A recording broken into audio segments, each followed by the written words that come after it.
B. Imperialism in Asia.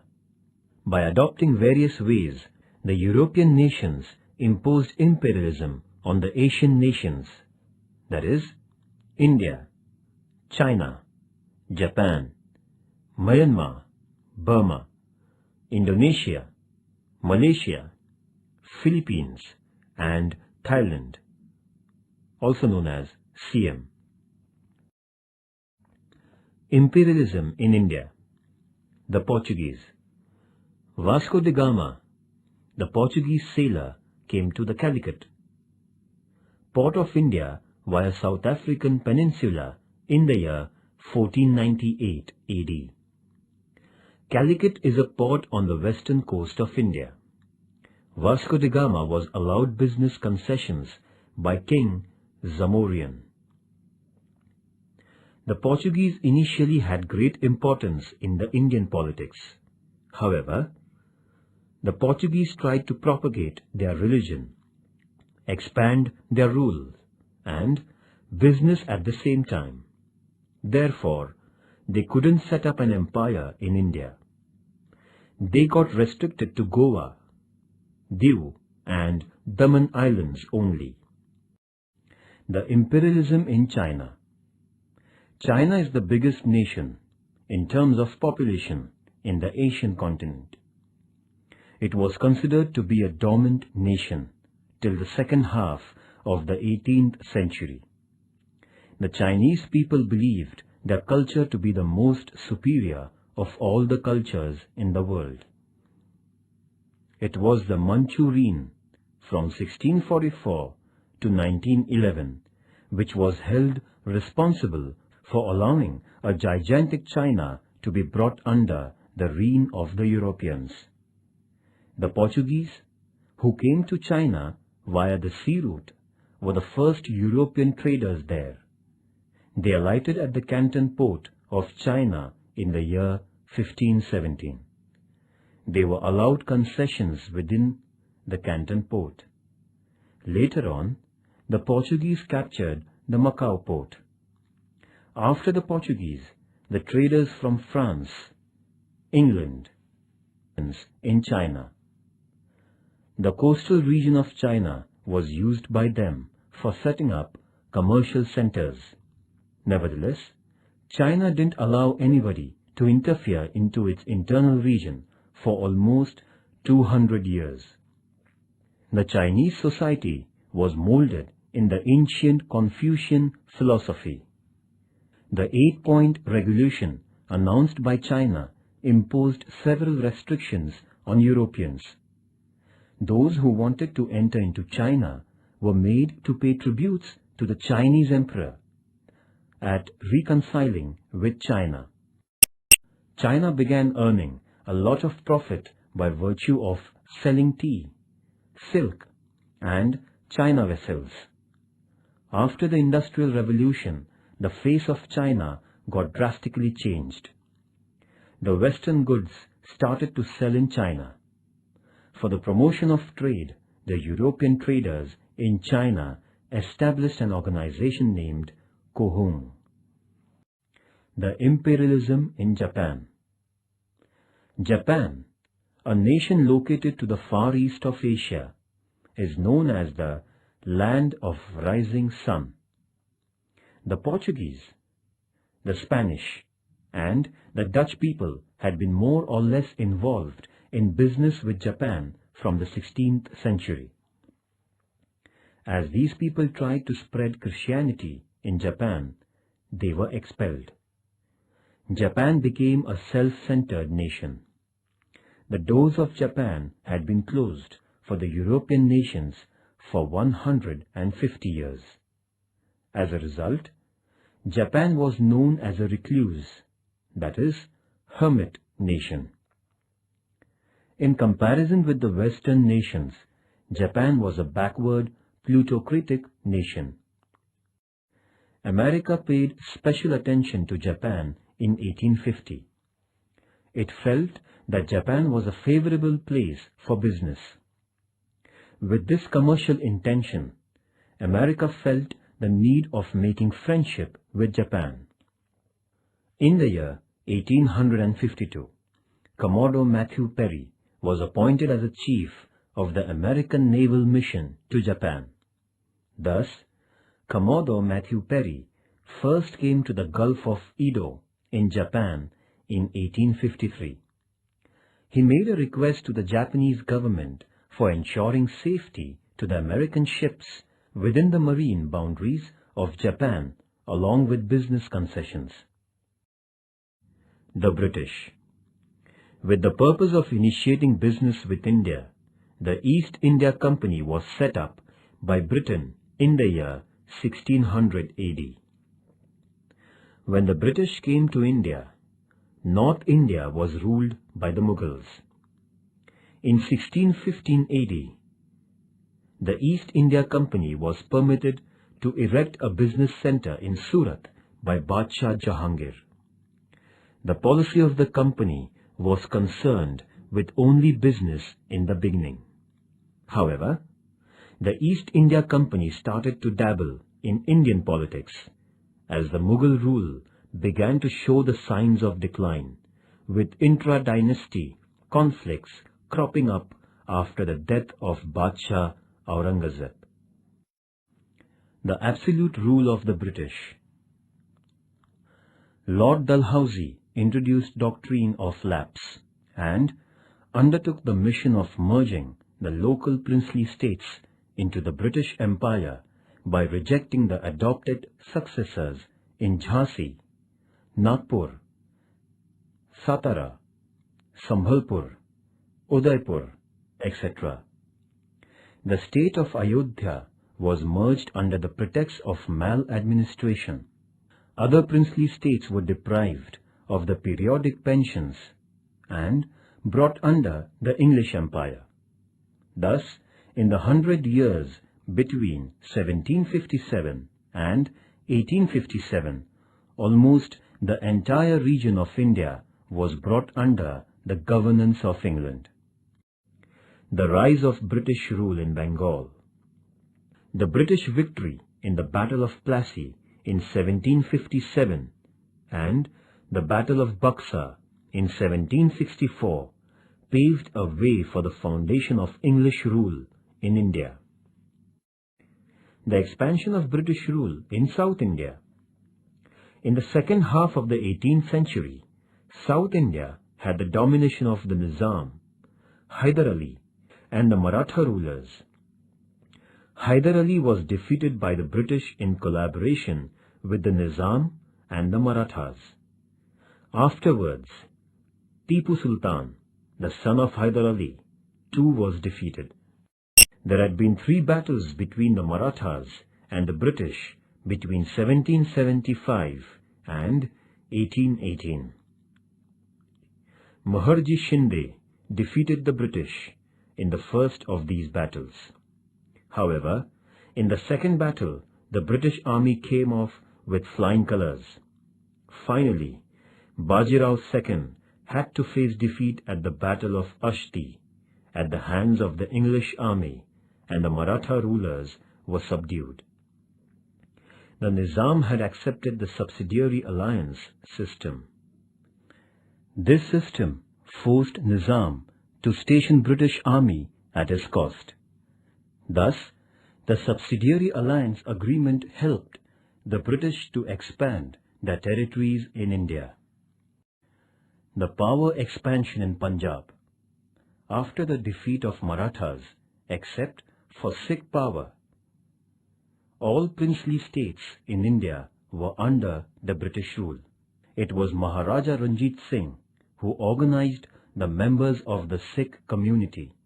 The East India Company was under the threat of the Maharaja. The British would not do any damage to the Sikh reign as long as Maharaja Ranjit Singh was on the throne. The Sikh Empire had spread in the regions of Punjab, Sindh, Kashmir, and areas in Pakistan. In the wake of Maharaja Ranjit Singh's death in 1839, the quarrels among the successors of the Sikh Empire became an advantage for the British. The English Empire won the vast region under the Sikh Empire between 1845 and 1849. The Karnataka battles, battles between England and France. In the Karnataka region, there sprang up a conflict in the bickering business affairs between England and France on the one hand, and the politics at the court of the Nawab. On the other hand, all the first three battles fought in the Karnataka region were caused because of the rivalry between England and France. The first battle in this region was won by the French due to the bravery of their commander Dupleix, whereas the second battle was won by the British as their commander Robert Clive showed greater war strategy than his French counterpart could do, and the French had to bring about a treaty at Pondicherry with England. In the third battle, in the year 1760, England defeated the French army at Vandivash in Karnataka. As a result, there came into being a commercial domination of British. Thus, after the defeat of the French, the imperial roots of British got deeper into the Indian soil. The cutting of the Chinese watermelon. The imperial European nations acquired various commercial concessions from China. The economic domination of China by these nations can be seen as follows. First, England controlled the business and excise of China. Second, France had the Chinese postal service under its authority. Third, Chinese railways were dominated by Europe. China was divided under the power sectors of the imperial nations. This has been known as the cutting of the Chinese melon. America had an understanding that, like the African continent, China would be divided. The French. The French began their trade in India from the year 1625 AD. However, the French dominated Chandranagar, Pondicherry, Karaikal, Yanam, and Mahe. The Open Door Policy. America came out with its Open Door Policy in 1899 with the intentions of avoiding the actual political division of China and taking financial advantage. This policy consisted in equal rights for all nations to trade in China. All the imperial nations had given green signal to the American decision. However, Russia refused to comply with America and China remained undivided. But in the following years, the imperial nations exploited China to a large extent. The First Opium War. The British merchants used to sell the opium got from India in China. The Chinese government, however, was against this business. But the European traders continued smuggling opium into China. The Chinese people would buy opium by exchanging silver, causing a stream of silver export to England. The First Opium War between England and China began in the year 1840. The war saw the defeat of China, compelling the Manchu Empire signing a treaty with England. It was called the Nanking Treaty, which was signed in 1842. According to the treaty, England was given the control of 4 ports along with Canton Port. England won the Hong Kong Island. Taking advantage of this development, in the following 10 years, America, France, Belgium, Holland, Portugal, and Russia sought commercial concessions from China. The Second Opium War. In the year 1856, England and France had a war against China. This was called as the Second Opium War. This war came to an end with the defeat of the Manchu Emperor and the Peking Treaty. By this treaty, another group of 6 Chinese ports were opened for the foreign traders. The business of opium was given permission. The foreign envoys were allowed to stay in Peking. The Christian missionaries were now given security and freedom of spreading their religion. Russia attacked China in 1860 and won the Amur Sea coast of China. The fact was that the European nations had divided the vast region of China. Japan too defeated China by waging a war on it in 1894 and 1895. Japan had a part of Chinese region under its command. The Dutch. The Portuguese were followed by the Dutch in India. The Dutch too were interested in business. Thus, all that they could do was to establish their control over the Southeast Asian islands only. The Kanagawa Treaty.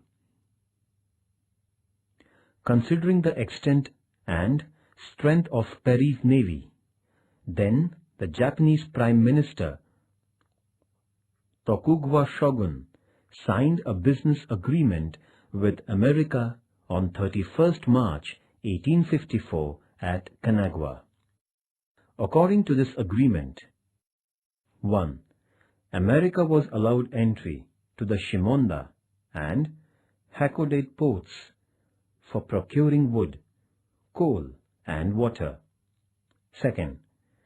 American envoy could stay in Japan. 3. The American sailors in distress should be given Japanese assistance. 4. America was allowed to do business in Japan by the local rules and regulations. In this way, the non-aligned status of Japan came to an end, and the decline of Tokugawa Shogun began. England, France, Russia, and Holland desired to acquire business concessions in Japan, like America. Accordingly, Japan made agreements with these nations and granted business concessions. On the basis of the granted concessions, the imperial nations prepared themselves to exploit Japan. The imperialist nations went on to have trade concessions from Japan by virtue of modern power. Japan was thus made to realize its weaknesses and change its policy towards these nations.